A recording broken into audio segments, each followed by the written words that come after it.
Can we see who is the other subscriber? But what? check. With one of them is you? One of them is me, of course. I did not subscribe because Why still? You don't like the you show? did. See? Did you? Right there. The most loyal employee of your company. Exactly. May vacation approved.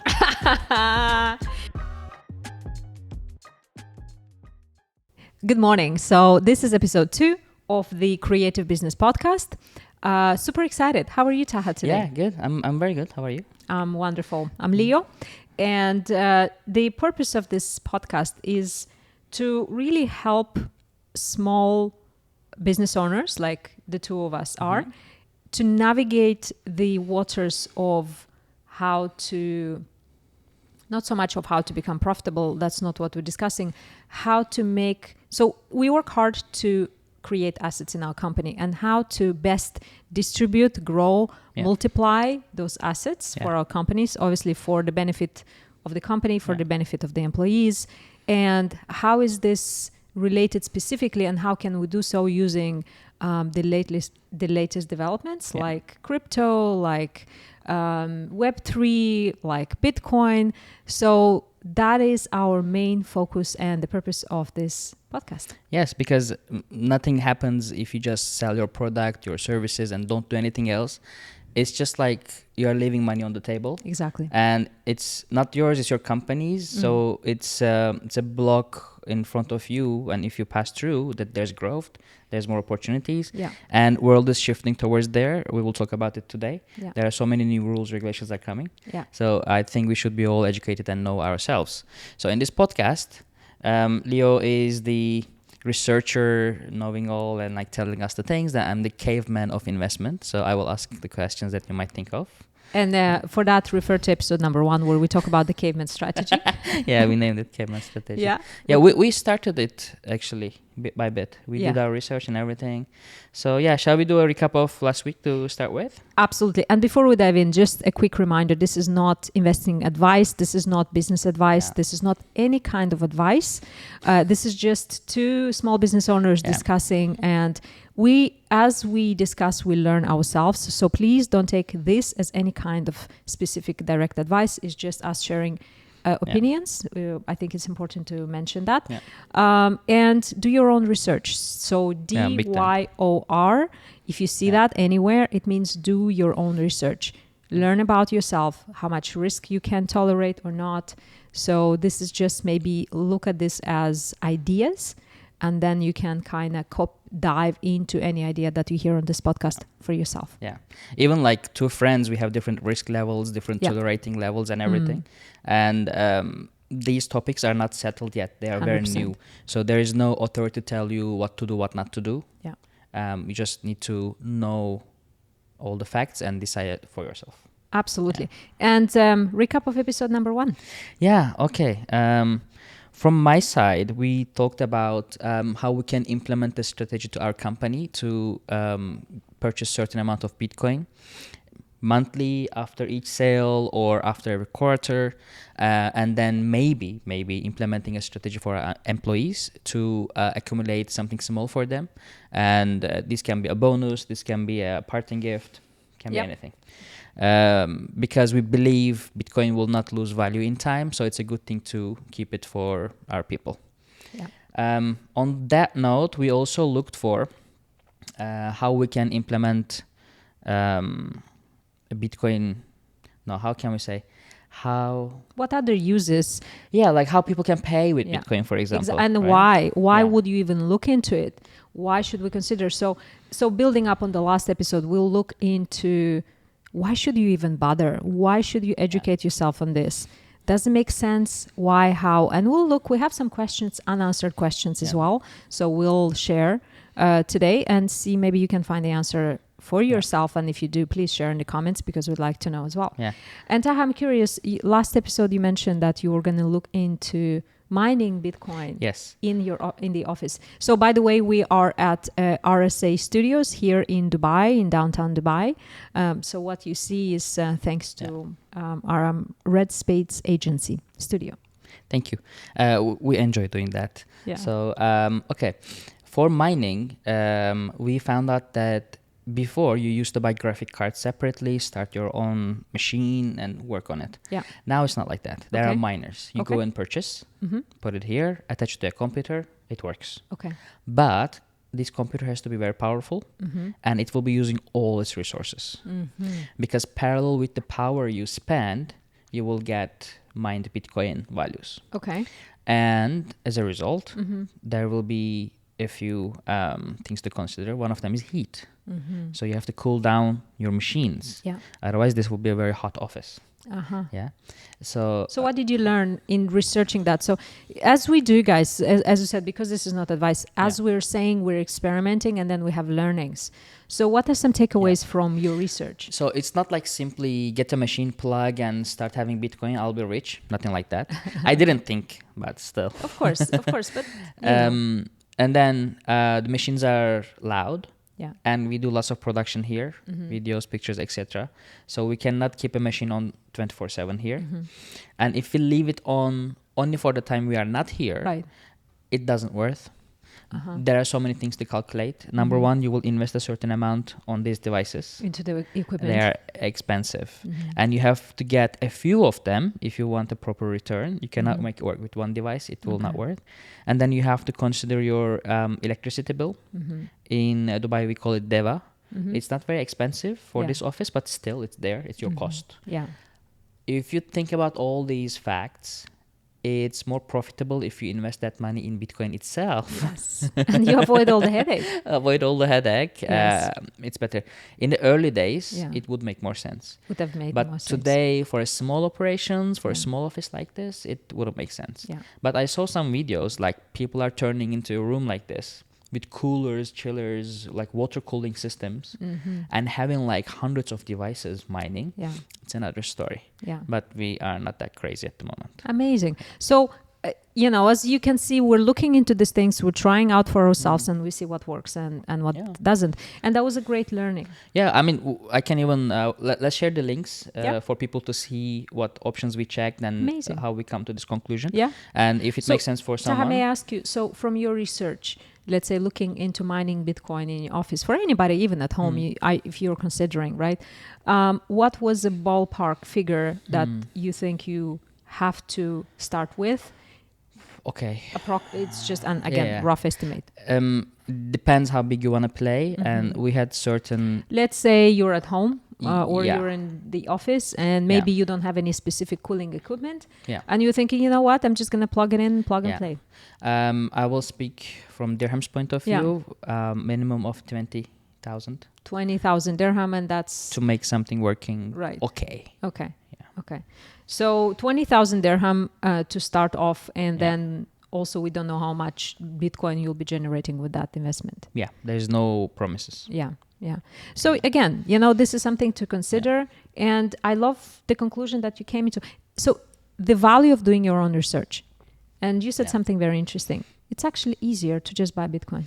Yeah, I mean, it's there. A few months ago, with Leo's suggestions, I started buying. Again, like a caveman, I don't even know how much Bitcoin that I have, but there was a certain value. Yeah. And it's around 8 to 15% more now today. Yeah. And that's easier to achieve compared to mining, at least for me, for a small operations. Yeah. Amazing. So as a small business owner, obviously probably mining Bitcoin, I imagine, is like a full-time job in itself. To care for the computers, you have to understand how the software works, how this, how that, so many things to consider. So what I'm hearing is you looked into mining it and you're like, no, I don't actually have the time, effort, or desire to do that, because it sounds like a full-time job, at least in the beginning. Yeah. I'd much rather just buy it. Yeah. Also, like when you think about it conceptually, I'll get a miner, I'll get Bitcoin. Yeah, but what about the heat? What about the sound? What about the extra devices you might need? So it sounds like being a Bitcoin miner, it's a whole business altogether. Yeah, I think so. Interesting. Yeah. So building up on that, what I heard from the last podcast to today, Russia is going to launch by the end of 2023 one of the biggest mining facilities backed by the government. All right. So there's a region in Russia, Far East, I think, Buratia or something like that. I'm not quite sure. Don't quote me on it. I might be wrong. But it's a a region of economic development specifically designed by Russian government, where they just want to encourage investments. Wow. And they waiver taxes, and they will have the mining facility will have a special electricity rate, cheaper. So it looks like, if this information is true, again, do your own research, that the government starts backing up mining at scale of Bitcoin. So that's what has been happening. Not every government. No. But exactly, not every government. Funny story, in Turkey, when Bitcoin first aroused a few years back, they were almost making criminal cases against people who are purchasing Bitcoin. But now it's kind of supported, but not. Right. So I think even they don't know how to. Nobody knows. What Nobody to do with knows. it. Everybody's trying to figure out what it is, as we do here on this podcast. So you see, we're kind of like the governments around the world a little bit in one way. Amazing. So that was one learning from last podcast. From the last podcast, I said that I was going to attend a event organized by Binance here in the UAE in Dubai, which I did, which is called Women in Crypto. It was a lovely event. It was great meeting all the events teams of Binance, very professional, welcoming, charming, warm team. I must say the event was really professional. I met interesting people, speakers, lots of women in the industry.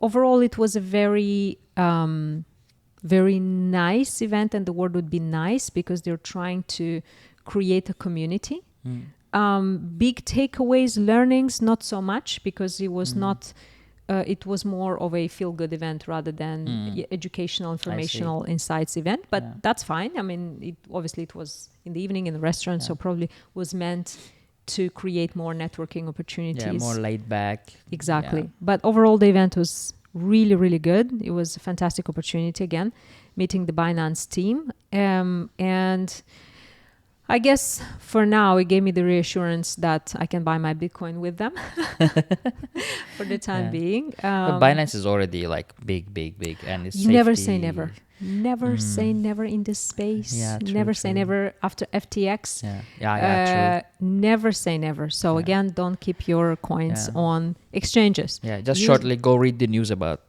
FTX. Yes, so FTX was a big crypto exchange that blew up completely. So for now, the safest advice, the gurus, what they're saying, if you buy any kind of crypto, especially your Bitcoin, don't ever keep it on the exchanges. Learn about self-custody. I want to talk more about that. Yes. Because from last week, we also looked at how to implement a payment strategy for our clients, for our services, how they can pay to us with Bitcoin. Right. I was thinking that simply we can go through Binance or one of the wallets, etc. Exactly. But turns out, another learning of the week, it's not wise to do it. Okay. A small example. Yeah. A few months ago, somebody used my credit card to deduct $500 out of the blue in Mexico somewhere. All right. I directly called the bank, canceled the cards, and credit cards has an insurance to give your money back. Yeah. In a week's time, the bank gave me the money back. Okay. But they said if that was a debit card, they wouldn't do anything, because debit card is my money, but credit card is the bank's money, so they protect it. Okay. Now, coming to the company's assets, if we purchase or let people pay through all these digital wallets and etc. We don't know what's going to happen, and it's our company's assets. It's not like a person having small amounts of Bitcoin. We will get payments through it. Right. So Nuno is looking into options to get a physical wallet, and whenever we get a payment, we will throw it there. We will not transfer it on the cold wallet. But you can. So if you have so what is the difference between, let's say, an account on Binance, for example, where you can have your crypto, or in a cold wallet. Yeah. So the difference is between having your money in a bank and having cash at home. So what is the difference? When you have your money in the bank, what's happening in Lebanon right now? Yeah. It's a very eloquent example. What is happening is that the government, because the banks are controlled by the central bank of that country, and the central bank is controlled by the government. Yeah. So the government overnight devalued the Lebanese pound, is Yeah. it? Yeah. And now they completely close. Nobody can withdraw anything Wow. from their banks. Insane. So that is very much true for the crypto space as well. Yeah. If you have 0.1 Bitcoin on Yeah. Binance, and for whatever reason tomorrow Binance closes, has a problem, You never know. regulations, whatever, Yeah. they stop the withdrawals and you cannot take your money out. True. So for that purpose, we will use Yeah. a cold wallet. Yes. Once we receive payments, we'll Yeah. transfer it there. But you also can give your clients the address of your cold wallet and they can transfer directly Exactly. to your cold wallet. Yeah. And you can avoid altogether any kind of third party. Best scenario. Because whenever you use a third party, like a bank There are or fees. a crypto, let's say, platform, fees like fees, there's Yeah. also the third party risk that is involved. Now, but my question is what does this have to do with scamming? Because what I'm hearing is you've been scammed. Yeah. So how Well, this is my caveman mind, not trusting anything digital on any platform. Yes, there are two-factor authentications, this Yeah. and that, to protect your account. yeah, But anyone has my phone yeah, opened, yeah, can enter my Binance because it sends a code to my phone number, Yeah. which is in my phone, Yeah. and my email, which is also inside my phone. yeah, And then you can have access and do all the transfers you want. correct. So still, I have this, like, don't trust, Yeah. you know? Very, very, very good instinct. Yeah. For my personal account, it's fine. I have a very tiny amount of Bitcoin. Yeah. I don't care much. But for the company, it's another story. So we have to protect the asset. So cold wallet is the best option. We Yeah. are still looking into which one to buy, what to do with it, or like how it works. Yeah. Maybe next week we can tell what we did with it. Amazing. So learning number one, look into self-custody your coins, especially your Bitcoin, and learn about that. That's incredible. Very, very good. So now we did kind of follow up and we went into Bitcoin and how to be paid. And the open question that we discussed about this morning before the beginning of the podcast was the following. So we are based in Dubai. In June 2023, there will be a corporate tax implemented Yeah. where, tax haven is going to be kind of drawing to a close. Yeah. So we're looking, long story short, once you have revenue over a certain amount, you will be taxed. Around 9%. 9%. Up to 9%. Up to 9%. Yeah. So the big question that we have, and we had this morning, which we don't have an answer yet. If you choose to be paid by your clients in Bitcoin, and if they choose to agree, Yeah. once you receive that payment in Bitcoin, will that be taxed or not? Big question. Big question, Yeah. because for now, cryptocurrencies and Bitcoin are not taxed in the UAE. Yeah. They're legal and not taxed. And yeah, And how I invoice my client, because in my invoice I mentioned the value, Exactly. dirhams, everything is there, everything is Yeah. set. Then when we submit our tax returns, we submit all those invoices. exactly. So do I prepare a separate invoice for Bitcoin values and don't submit it to government, or how it works? Yes. So this is something that if you know Yeah. how this works, or you can ask someone how it works, would be Yeah. very curious, because in my mind, if Bitcoin is a commodity, right? And then you get paid in Bitcoin, which is a commodity, which is not taxable in the UAE. Yeah. Does that mean that you then get to grow your company's treasury with Bitcoin without being taxed? And what is the legality of that? Yeah. But I'm thinking pretty sure that fast enough Dubai government will do something about it and tell us what they decide. Yeah, Because exactly. they're usually very innovative about all these Yes. things, and this is one of the very limited governments investing in their AI within the government. Yes. Like all So those true. things, So I'm sure that they are not very far from deciding. We will see soon, but at the moment it's still a gray area. Yeah, exactly. At the moment, it's a gray area. So my assumption is that you are not going to be taxable, because if you get paid in Bitcoin, it's not taxable. So that's something where you can look at and explore for yourself. Is this something that your company could benefit from? Yes or no?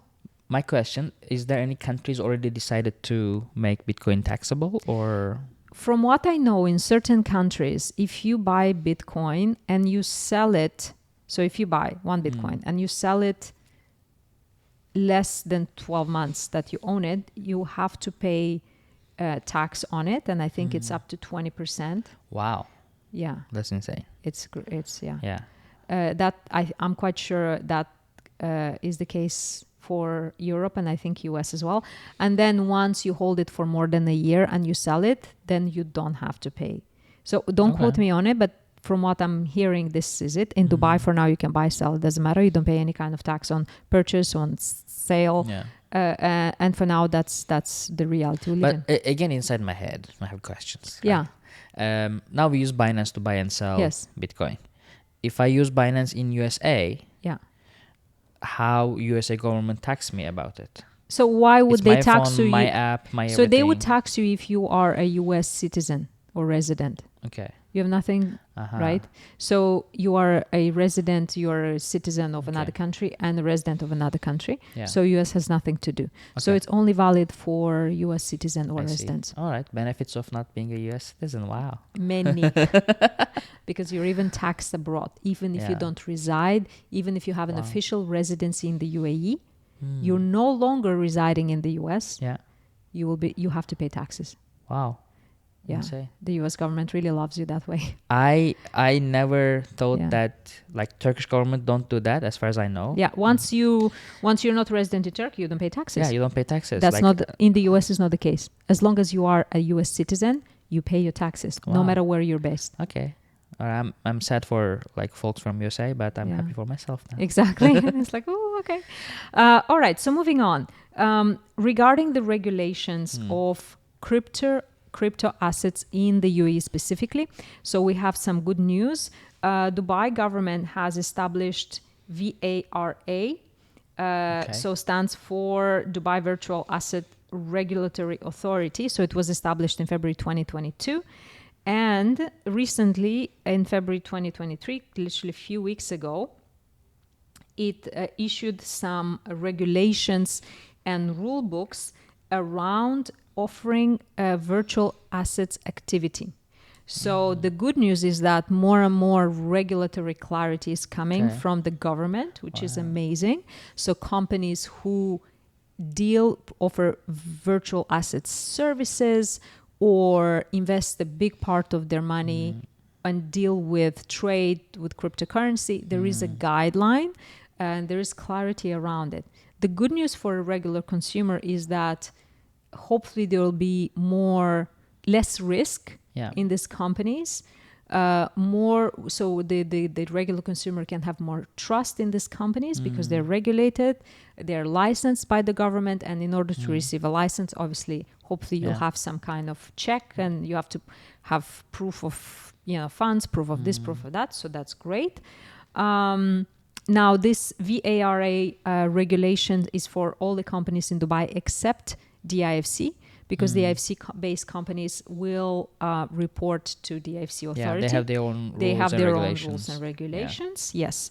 What else is interesting is that obviously this is done with the goal to avoid money laundering, to build more trust into the industry, to grow the industry, because the vision of the Dubai government is to set Dubai as obviously the leading city in the world for all things Web3, leading with metaverse and stuff like that.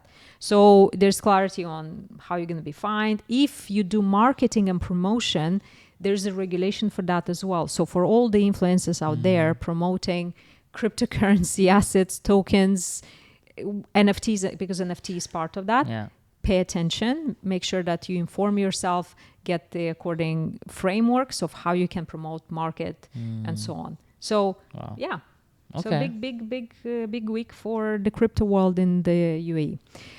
Yeah. Now the Bitcoiners, people that support Bitcoin only, they say this doesn't matter because it doesn't affect Bitcoin in any shape or form. Okay. So yes, how? Okay.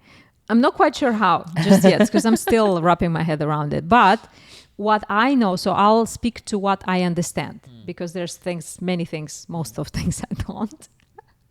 And that is the truth. I mean, I'm figuring things out, right? So don't feel bad if you don't know, or maybe you know.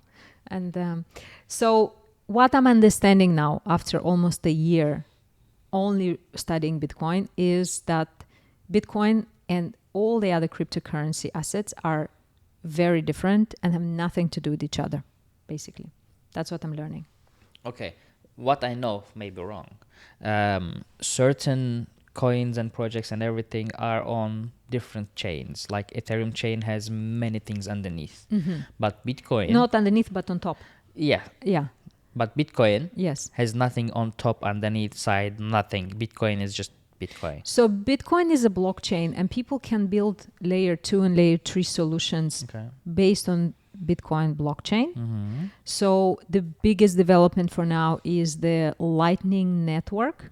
So Lightning, don't ask me how it functions because my brain can't process that. So please Google. But what I understand, it uses Bitcoin as rails to transfer money instantly between users. So it doesn't, it uses Bitcoin as rails, but it transfers actual currency. So I can, if I have like US dollars kind of currency. Yes, exactly. Wow. So if you have a Lightning wallet and I have a Lightning wallet, I can transfer you $10 in an instant, no matter where you are in the world. No fees. No fees. Wow. Or like minimal fees, and instantly. So for example, if you are in the US and I'm in the Philippines, and by the way, the Lightning wallets are expanding slowly from country to country. It's not available in the UAE for now. Okay. It is available in the US, and lately Argentina, I think they did. I think in Africa, some countries in Africa is available, and the latest country to embrace to have Lightning available is Philippines. So people from, if you are in the US, I'm in the Philippines, you can send me $100 instantly. Without almost like incredible like cents fees, right? But wait, how does it work? Is it like a new kind of a cold wallet, or can I use a ledger where I accumulate my Bitcoins So to you get this are, money? so you are, it's like PayPal. Think about PayPal. Okay. So if you want to send me $100 via PayPal, you can, but PayPal charges, you'll probably pay $15 in fees. Yeah. Right? I can have that money. If I'm requesting a payment from you for $100, you can send it to me immediately. I'll get it immediately. I can use it immediately, but there's $15 fee. With Strike is the same thing, Lightning Network. So the wallet is called Strike. But then the fees, don't quote me on it, but it's basically maybe 50 cents. Wow, big difference. Very, very big difference. So, and the reason why the fees are so small is because it has no intermediaries. It's not money going through the bank to the bank, to the bank, to the bank, and going to my account. They just utilize Bitcoin. Exactly. How exactly that works, please don't ask me, because I'm trying to understand my right side. I'm a right brain person, right side, and it's still hard for me to grasp. Do you think Gen Z understands that faster than we do? I think that's a good question. That maybe we should ask a Gen Z, see if they get like it. Gen Z folks. How exactly is this transferred? I don't know, but basically it's peer-to-peer. It's not through an intermediary, which is a bank. Yeah. So and because it's on Bitcoin. Okay, oh yes, now I understand. Ta-da. So because PayPal is a company. Yeah. PayPal has employees. Yeah. PayPal has an office, bills to pay, holidays to their employees. They take a fee for facilitating this transaction. So the $15 go towards PayPal market share, benefit, whatnot. Bitcoin does not have a CEO, has nothing. And that's why no fees. There are no fees at all. Strike is a company. Strike is a company, correct. But Strike provides the solution, but still uses Strike basically builds the wallet. That's all. But the whole transaction happens on the network. Wow. I'm imagining like the future is all these ledgers and everything is becoming like cash. Yeah. As fast as I'm giving you $10 by hand. So you're literally tapping, and my money, you can send me, $1 million for the price of $1 in a second. Wow. Across the world, across borders, across because it's not a company. Yeah. Nobody controls it. So that is, again, if we talk about the difference between Bitcoin and all the crypto assets, everything else, the only network that is decentralized, truly decentralized, doesn't belong to anyone, cannot be controlled by anyone, and is cap limited to 21 million tokens, is Bitcoin. So there is a big shift right now, finally, to clearly separate Bitcoin from everything else in the Web3. Now, I don't make the other tokens wrong for now because I don't really understand them. So I speak to only things I understand. But Bitcoin is, and because of the power of work protocol, right? So literally you extract real life energy and put it into Bitcoin. So it's you cannot, so basically you cannot counterfeit Bitcoin. Nobody can decide to make 22 million tomorrow. Yeah. It's impossible. True. It's impossible to counterfeit it. It's impossible to make more of it. No one owns it. Nobody can charge me for it. And it's capped. That's the best thing, because there is a certain value when it's capped. If it's infinite, it's a different story. And everything else in the Web3 space right now is not capped. Talking about capped, there's a term that I keep hearing again, caveman, halving. Okay, so I'm going to explain this at my level. So anybody watching there who actually understands, please forgive me. The way the protocol was designed by Satoshi Nakamoto, the creator of Bitcoin, is that so Bitcoin is not pre-mined, meaning that Bitcoins are constantly paid as a reward to the miners for doing the proof of work. Mm-hmm. So that's what the mining, I think, means. Yeah. So basically, the miners are not making new Bitcoins. They're making sure that the blockchain, the transactions are made. Mm-hmm. So by solving those transactions, basically, they're getting rewarded with Bitcoin. And these rewards are halving every 4 years. So let's say if for you to producing, to let's say to facilitate 10 blocks, Bitcoin blocks, you were rewarded 1 Bitcoin, then in 4 years it's going to be half a Bitcoin, then in 4 years it's going to be 0.25 Bitcoin. Okay. And so every 4 years as a miner, you'll receive less and less Bitcoin for the work that you're doing. Okay, but the value of the Bitcoin, we don't know what's And the idea is that the less reward the miners get, the more expensive the Bitcoin gets, which has been very true from the inception of Bitcoin. Wow.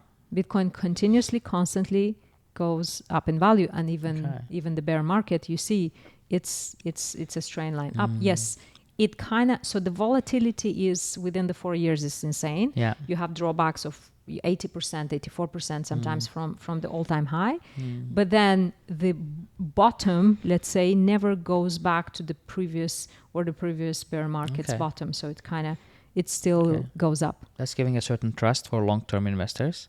Exactly. Yeah. So if you trust something that cannot be faked, cannot be inflated, cannot be controlled, cannot be stopped, like a virus, right? Bitcoin is like a virus because any person in the world, in any country in the world, can plug in an ASICs into the electricity grid and mine Bitcoin. Yeah, that's it. So if I, destroy somehow 99.999% of miners, if there is one person that will be mining, Bitcoin is alive. Wow. And when is the next halving? The next is expected to occur in early 2024. Okay. Yeah. Not so long. It's almost there. So I think the last one was in 2020. So from my perspective, halving is soon. Yes. And this is something happens every 4 years. Yes. And it's just like less than a year left. Yes. About a year. Shall I accumulate as much as I can before halving? Shall I again, wait nobody knows what the future brings. Yeah. But historically, there was a bull run around halvings. So in the future, halvings will matter less and less as there is more adoption, more understanding about Bitcoin, so on and so forth. Yeah. But historically, if you look which at the maps, which I don't understand charts, just to be clear, what other smart people who understand charts say is that historically has always been a bull run around halvings. Okay. Yes. So it's a good time to do some short-term buy and sells to... Never a good idea to do short-term with Bitcoin. Okay. That's what I learned. So your horizon always should be 4 years minimum. So if you're buying, make sure that you're okay with whatever happens with that money within the next 4 years. Okay. But I'm just going to say what I do for myself because yes, I'm buying. Yes, of course. And I'm buying and I'm holding. Okay. It's just holders. Yeah, very much so. So that is my strategy at the moment. So that's the difference between, and all other tokens are companies. Yeah. That it's like Red Spades agency starts issuing their own RSA token. Right? It's very good for the issuer. Yeah. Very good for the founder because you're literally creating value out of thin air. Because look, stocks of a company, when I buy stocks of a company, I own a little bit of Tesla factory, the product, the revenue. There is something behind it. There is something, and in Bitcoin behind is what? Behind is all this people mining this Bitcoin and using all that energy so on. If I buy RSA token, what's behind it is Taha. I love you, Taha.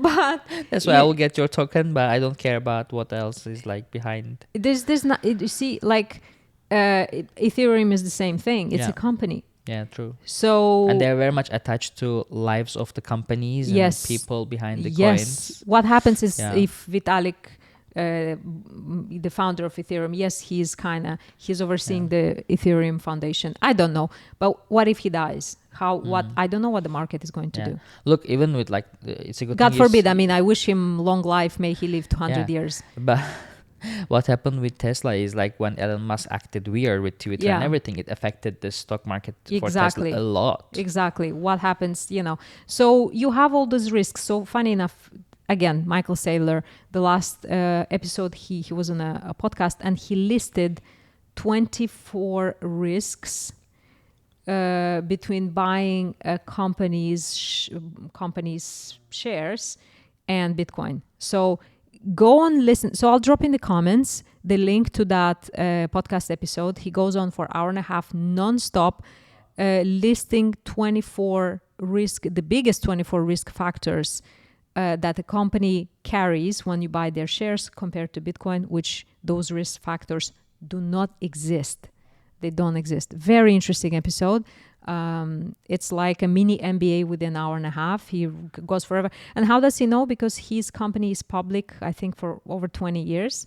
He's the officer of a publicly traded company, MicroStrategy. And obviously he's learned all of that from his experience. Things that we regular folks have no clue.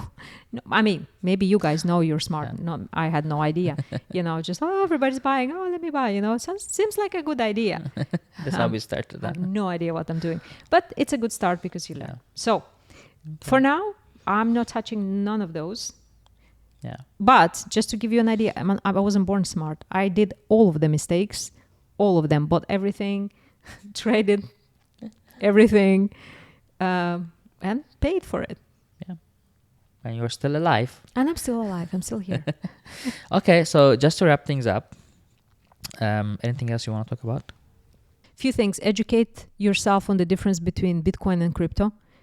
Very, very important. Extremely important. Because if a bull run is going to come soon, people are going to get caught up again into this whole thing going up and up and up and up and up.